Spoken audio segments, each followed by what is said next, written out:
नमस्कार। आज हामी थारू विद्यार्थीहरू उच्च तहमा किन कमजोर देखिन्छन् भन्ने विषयमा छोटकरीमा कुरा गर्छौं।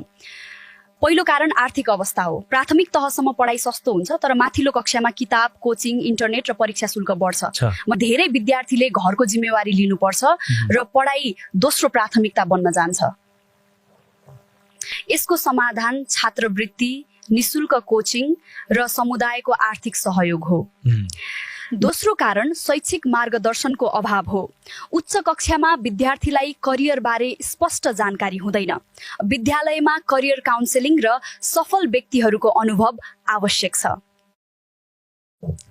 तेस्रो कारण आत्मविश्वास र सामाजिक दबाव हो। शहरका विद्यार्थीहरूसँग तुलना गर्दा गाउँका विद्यार्थी कमजोर महसुस गर्छन्। सही सहयोग र वातावरण मिले थारू विद्यार्थीहरू पनि उच्च शिक्षामा उत्कृष्ट प्रदर्शन गर्न सक्छन्। धन्यवाद।